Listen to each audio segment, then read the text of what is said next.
자, 지금부터는 원순열에 대해서 얘기를 쭉 해나가 볼 건데, 원형으로 순서를 정해 나열하는 방법에 대해서 계속해서 생각을 하게 될 겁니다, 이번 시간에는. 그래서 아래 그림과 같이요. 자, 원 위에 일정 간격을 두고 이렇게 빈자리들이 배치되어 있다 칩시다.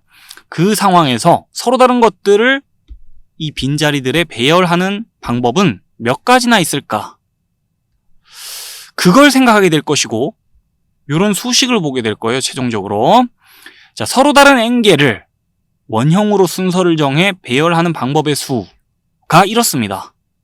서로 다른 n개를 원형으로 순서를 정해 배열하는 방법의 수예요. 그 방법의 수가 왜 이렇게 되는지 원리를 좀 이해해야 되는데요. 그 경우의 수를 세는 얘기를 본격적으로 하기 앞서서 먼저 짚어볼 게 있어요. 순열.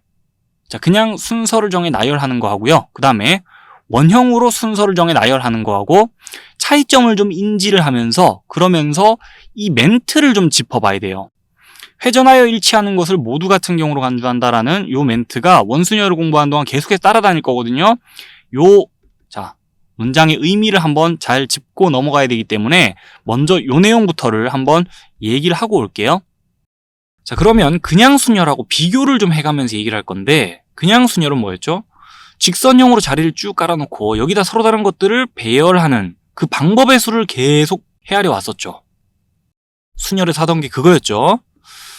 자, 그래서 지금 자리가 4개 있으니까 예를 들어서 서로 다른 4가지의 것들, 뭐 알파벳 A, B, C, D를 가지고, 자, 알파벳 A, B, C, D를 가지고 여기다 일렬로 나열하는 방법의 수는 몇 가지죠? 24가지겠죠. 4팩토리얼 가지. 자, 그 중에 24가지의 경우 중에 몇 가지만 좀 띄워볼게요. 여기 띄워진 경우는요, 어떤 것들이냐면, 일단 A, B, C, D를 순서대로 쭉 나열해 놨는데, 요 배열을 옆으로 한 칸씩 밀어내기 한 게 밑에 있습니다. 자, 밀어내고, 제일 끝에 거는 앞으로 돌아온 그런 케이스가 밑에 있고, 같은 방식으로 밀어내기 한 게 또 밑에 있고, 밀어내기 한 게 밑에 있어요. 이렇게 4가지 적어놔봤고, 더하기 20가지 경우가 더 있겠죠. 알파벳 A, B, C, D를 일렬로 나열하는 방법, 자, 총 24가지 있겠습니다. 요까지는 순열에 대한 얘기였고, 이제 원순열 얘기로 돌아가 봅시다. 그럼 여기다가도 직선형 배열이 아니에요. 원형으로 배열을 하는 방식으로 알파벳 A, B, C, D를 쭉 배열해 볼게요. 그럼 12시 방향에 있는 자리, 요 자리를 기준으로 해가지고 A, B, C, D 이렇게 배열을 해보겠습니다. 알파벳을.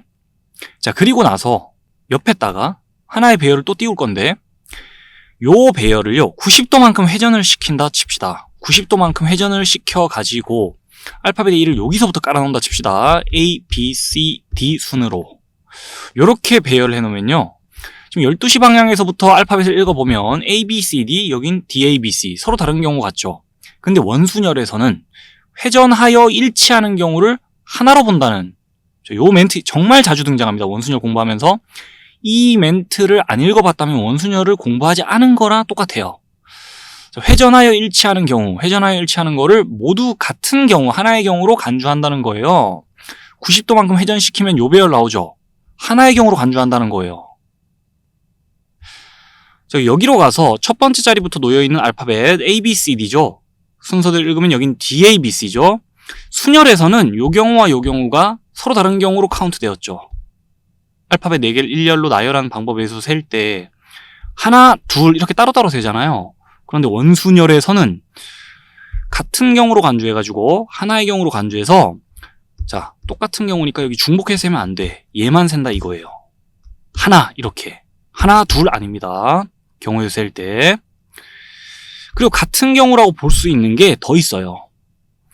요 2가지 장면은 좀 전에 봤던 거예요. 그리고 여기 있는 것들은, 자, 새로 띄워놓은 건데 보시면 이래요. 여기 이 배열을요 90도만큼 회전시켜갖고 A를 여기서부터 냅둡니다. A, B, C, D 순으로 알파벳을 깔아놨어요. 또 90도 회전시켜가지고 여기서부터 또 A, B, C, D 순으로 알파벳을 쭉 깔아놨어요. 이러한 것들이 회전하여서 다 일치하는 것들이기 때문에 요 배열을 270도 회전시키면은 요거랑 똑같고, 요 배열을 180도 회전시키면 요거랑 똑같고, 요 배열 90도 회전시키면 요거랑 똑같고, 원순열에서는 경우에서 셀 때 이러한 것들을 하나, 둘, 셋, 넷 이렇게 세지 않습니다. 하나로 세야 돼요. 이 회전하에 일치하는 경우를 하나의 경우로 간주한다는 말이 되게 어렵게 느껴진다면 이렇게도 생각할 수 있어요. 요 실제로 여러분들이 적용해줘야 될 방법이니까 잘 들어봐 주세요. 예를 들어서 A라는 알파벳을 냅둔 자리 있죠. 이 자리에 가서 여러분들이 딱 서 있는다고 생각해 보세요. 그리고 원의 중심 쪽을 쳐다본다 생각해 보세요. 여러분들이 이 자리에 가서 딱 일어서 가지고 원의 중심 쪽을 매의 눈으로 딱 쳐다보는 거예요. 여기도 마찬가지. 여러분들이 이 자리에 가서 A가 적혀있는 자리에 가서 딱 바라코 서가지고 원의 중심 쪽을 쳐다보는 거예요. 그러면은 보이는 광경이 똑같아요. 맞은편에 C 있고, 자, 오른편에 D 있고, 왼편에 B 있어요. 여기도 맞은편에 C 있고, 오른편에 D라는 알파벳이 놓여 있고, 왼편에 B라는 알파벳이 놓여 있어요. 그냥 쳐다보면 광경이 똑같고, 사진을 찍었을 때 똑같은 장면이 당긴다는 거예요. 나머지 다 마찬가지예요. 여기서도 딱 쳐다보면은 맞은편에 C, 오른편에 D, 왼편에 B. 여기도 마찬가지. 자, 요렇게 판별을 해가지고 서로 같은 경우구나 라고 알아봐도 됩니다. 자, 요 정도 해가지고 잠깐 짚고 갈 게 또 있는 게 지금 이 것들은 다 회전하에 일치하는 경우인데요. 여기서 배열을 좀 비틀어가지고 둘이 좀 자리를 바꿔볼게요. 둘이 자리를 바꾸면 이렇게 되거든요. 자, 요 경우하고 요 경우는 회전하에 일치할 수가 없습니다. 회전시켜서 일치하게 만들 수가 없는 배열들이에요. 그 상황에서요, 이거랑 또 회전하에 일치하는 게 이렇게 존재합니다. 회전하여 일치, 회전하여 일치, 회전하여 일치하는 경우들이에요. 또 여기서 배열을 비틀어 가지고요, 이것들하고 회전하에 일치할 수 없는 배열을 만든다 칩시다. 그러면 그와 또 회전하에 일치하는 경우들이 또 이렇게 세트로 존재할 거예요. 자, 요 정도 일단 들어봐 두면서요, 이제 본격적으로 경우의 수가 한 얘기로 넘어갈게요. 지금 12시 쪽에 있는, 요 원에서 12시 쪽에 있는 문자부터 쭉 읽어볼게요. A, B, C, D 여기 있습니다. 그 다음에 D, A, B, C 여기 있고요. 그 다음에 요렇게 읽으면 또 여기 있고, 요렇게 읽으면 그 배열이 또 여기 있어요. 배열이 직선형이냐 원형이냐 그 차이인데, 지금 그냥 순열에서는 하나, 둘, 셋, 넷 다 지금 서로 다른 경우로 봐가지고 따로 카운트해야 됐죠, 경우의 수를. 그런데 원순열에서는 회전하에 일치하는 거를 같은 경우로 보기에, 자, 하나로 경우의 수를 카운트해 줘야 되겠고, 그러니까 순열에서는 다 따로 세던 걸 원순열에서는 그냥 묶어서 하나로 세는 꼴이죠. 그렇죠. 이 문자들을 원형으로 배열할 때요, 요런 배열만 있는 게 아니잖아요. 회전하에 일치할 수 없는 배열도 있을 거 아니에요. 예를 들어 얘랑 자리 바꾸게 되면은 이런 식으로, 지금 이 배열과 이 배열은 회전하에 일치할 수 없는 배열이 될 거고, 이런 식으로 배열을 좀 틀어서 또 다른 배열을 만들어 줬을 때 그와 같은 배열이 또 존재한다 그랬죠. 회전하에 일치하는 그 배열 총 몇 개겠어요? 또 4가지 나옵니다. 배열을 좀 틀어놔도. 그래서 순열에서는 또 하나, 둘, 셋, 넷 따로 카운트해야 될 것들이 원순열에서는 하나로 묶여가지고 한 가지로 카운트 된다니까요, 경우의 수 셀 때. 그래서 그 원리를 갖다가 그대로 적용해서 서로 다른 4가지의 것들을 원형으로 배열하는 방법의 수를 셉니다, 지금부터. 그럼 일단 순열처럼 생각해요. 서로 다른 4가지의 것들을 일렬로 나열하는 방법의 수를 세준 다음에, 그 다음에 원순열에서는 근데 요것들을 묶어 하나로 카운트해야 되잖아.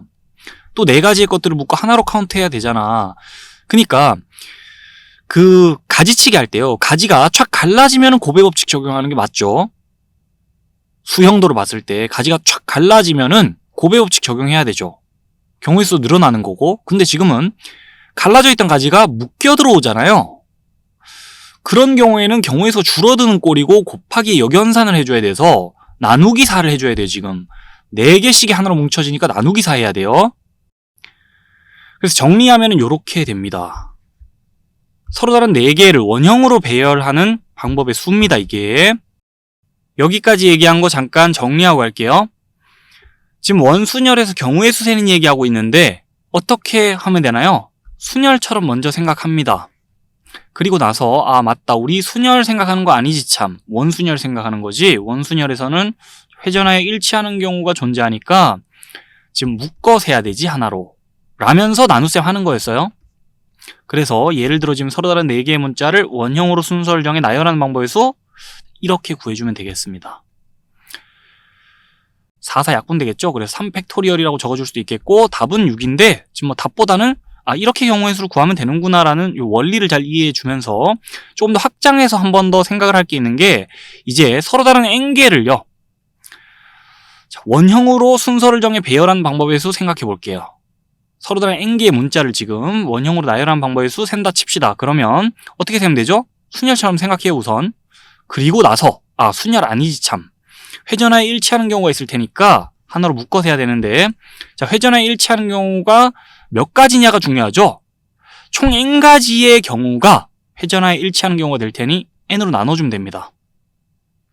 n가지 경우씩을 하나로 묶어서 해야 돼요. 회전하에 일치하는 경우이기 때문에. 그래서 이렇게 경우의 수 구해주면 된다는 거예요. 그리고 n은 약분되면 n-1 팩토리얼이라고 적어줄 수 있겠죠. 그 식이 여기 있어요. 아까 전에 우리가 이해해 봐야 된다는 식이 지금 이해되고 있겠죠? 자, 원순열에서 경우의 수를 세는 얘기 끝나지 않았습니다. 추가로 하나의 방법을 더 얘기해야 돼요. 직전과는 다른 방법 하나를 더 소개할 건데 자, 두 번째 소개하는 지금의 방법이 때에 따라서는 더 활용도가 높을 수 있기 때문에 잘 들어봐 주세요. 아시겠죠? 일단 그 상황 자체는 직전에 보던 상황과 똑같이 일단 깔아두고 시작할게요. 서로 다른 4개의 알파벳을 요 문자를 갖다가 원형으로 배치하는 방법의 수를 생각한다 칩시다. 자, 애초에 이 것들 중에 하나만 먼저 배치를 해요. 원 위에 일정한 간격을 두고 빈자리들이 깔려있다 치고 요 문자들을 배열할 자리 먼저 하나의 문자만 일단 배치를 한다 칩시다. 예를 들어 A란 문자 뭐 어떤 문자든 상관이 없는데 우린 A란 문자를 먼저 배치한다 칩시다. 그러면 A란 문자를 여기 지금 다 공석이에요. 그 상태에서 가져가서 배치하는 방법은 몇 가지 있을까요? 여기 배치할 수도 있고 저기 배치할 수도 있고 저기 배치할 수도 있고 저기 배치할 수도 있으니 4가지다라고 생각한다면 그건 아니에요. 한 가지입니다. 자, 왜 한 가지냐면 이런 거 생각해 봅시다. 텅 빈 자리에다가 여기다 지금 A를 갖다 배치한다 칩시다. 그게 여기 있는 거고 그 다음에 여기다 배치한다면 이런 그림 나오겠죠. 그런데 회전하여 일치하는 경우에요. 그림을 90도 빙 돌리면 요 그림 되는 거 맞죠? 그렇죠? 같은 경우로 간주해야 된다고요. 원순열이기에. 자, 지금 회전하여 같은 경우 맞나요? 헷갈린다면 우리 한 번 더 복습을 좀 해볼까요? 식별을 어떻게 합니까? 회전하여 일치하는 경우인지 아닌지. 아무 자리나 상관없는데 요 A란 알파벳에서 냅둔 맞은편 자리에 가서 여러분들이 여기 딱 서가지고 원의 중심을 바라본다 생각해보세요. 자, 여기도 마찬가지 A의 맞은편 자리에 가서 A라는 문자가 배치된 맞은편 자리에서 딱 서가지고 원의 중심을 바라본다 치세요. 여기서 바라보는 장면과 여기서 바라보는 장면은 같겠죠. 여기서 사진을 찍으면 여기서 사진을 찍는 거하고 똑같은 그림 담기겠죠. 자, 그래서 회전하여 일치하는 경우로 간주해주면 되겠다는 거예요. 그리고 이렇게 복잡하게 얘기 안 해도 그냥 돌리면은 뭐 같은 상황 벌어지겠다라는 게 직관적으로 딱 이해가 되잖아요. 자, 그러면 A를 갖다가 여기다 배치하는 거도 여기다 배치하는 거도 회전하면 다 똑같은 그림 나오는 거 맞죠? 그래서 회전하여 일치하는 경우라고요. 결론적으로는 A를 갖다가 먼저 배치를 할 건데 여기다 배치하든 저기다 배치하든 어디다 배치하든 다 똑같은 경우이기 때문에 그냥 A를 배치하는 경우가 한 가지라는 거예요. 텅 빈 자리들의 A를 배치하는 방법 4가지 아닙니다. 한 가지입니다. 자, 그럼 여기다 A를 배치했다 칩시다. 그리고 연이어 잇따라 고배 법칙 적용합니다. A를 배치한 다음에 잇따라서 나머지를 배치하는 방법을 생각해 볼 건데 A를 여기다 배치했다 칩시다. 그러면 이제는요 요 자리와 요 자리와 요 자리는 다 구분이 돼버립니다. 요 A에 의해서 어떻게 구분되냐? A란 문자가 놓여있는 맞은편, 자, 오른편, 왼편 이렇게 구분할 수도 있고요. 아니면은 A란 문자가 놓여있는데 그 바로 오른편, 그 다음에 한 칸 건너 오른편, 그 다음에 한 칸 건너고 또 한 칸 건너서 오른편 이렇게 어쨌든 구분이 다 된다는 거예요. 그래서 예를 들어 A란 문자를 여기다 배치했고 B란 문자를 가져가서 배치한다 쳤을 때 여기 배치하는 것과 여기 배치하는 건 달라요. 여러분이 문자 B라 생각해 보세요. 여긴 지금 왼편에 A란 문자가 놓여 있고요. 그 다음에 B를 여기다 배치한다면 여러분이 문자 B라 생각해 보세요. 오른편에 문자 A가 있죠. 다르다니까요, 상황이. 자, 그러므로 어쨌든 자리가 다 구분됐어요. 요 하나에 의해서. 그래서 지금 어떤 거냐면은 1번 자리, 2번 자리, 3번 자리 깔아놓고 요 세 개의 문자를 들고 가서 일렬로 배열하는 방법의 수 3팩토리얼 맞죠? 지금 그거 생각하는 거랑 똑같아요. 요 세 개를 추가로 여기다 깔아놔야 되는데 다 구분이 된 자리라서 직선형으로 자리가 깔려있는 건 아니지만 지금 원타고 곡선형으로 자리가 깔려있지만 어쨌든 간에 지금 순열이랑 똑같아요. 다 구분된 자리고 1번 자리, 2번 자리, 3번 자리. 자, 그리고 여기는 뭐 A의 왼편, 맞은편, 오른편 자리 이렇게 구분이 다 돼 있기 때문에 BCD를 가져가서 여기에 쭉 깔아놓는 방법의 수 3팩토리얼이라는 거예요. 하나를 갖다가 먼저 배치하는 방법을 생각하고 곱의 법칙 적용하죠. 잇따라서 나머지를 갖다 배치하려니 하나가 먼저 자리를 잡는 순간에 오케이, 그냥 순열처럼 생각하면 되는구나. 다 구분된 자리라서 해서 이제 곱의 법칙 적용해서 계산하면 되는데 이 부분은 결과에 어차피 영향을 안 주는 부분이라 계산은 3팩토리얼만 그냥 깔끔하게 6이라고 계산 처리해 주시면 되겠죠. 그러면 이 문자가 총 n개 있다고 상황을 가정하고요. 서로 다른 n개의 문자를 원형으로 배열하는 방법의 수를 한번 또 생각해 줄게요. 조금 전에 얘기했던 방식으로. 먼저 이 n개의 문자 중에 하나를 배치하자. 한 가지예요. 그 방법이 한 가지예요. 하나의 문자를 먼저 배치하는 방법이. 그리고 나서 남은 n-1개의 문자를 원 위에 마저 배열을 해줘야 될 거 아니에요? 근데 하나의 문자를 배치하는 순간에 남은 문자를 배치할 자리들이 다 구분이 되면서 남은 문자 n-1개를 배열하는 거는 그냥 직선형으로 쭉 자리를 깔아놓고 배치하는 거랑 똑같아. 그냥 순열의 수 생각하면 돼요. 자, 이렇게 서로 다른 n개를 원형으로 배열하는 방법의 수를 또 생각해 줄 수가 있겠고 아까 전에 생각한 거랑 아까 전에 이런 식으로 생각했죠. 순열처럼 생각하자. 근데 회전에 일치하는 경우를 하나로 묶어줘야 돼. 원순열이니까 이렇게 생각하는 거하고 결과는 똑같습니다. n-1 팩토리얼. 근데 생각하는 방식이 좀 달랐죠. 두 가지 방식으로 다 생각할 수 있어야겠고 여기까지 잘 정리되나요? 이제 이 예제 보면서 이번 시간 정리를 좀 할게요. 8명의 학생이 원탁에 둘러앉는 방법의 수는 그랬고 원 모양의 탁자가 있다고 생각해 주세요. 그 주위에 이제 8명이 쭉 둘러앉는 거예요. 서로 다른 8명이겠죠, 당연히.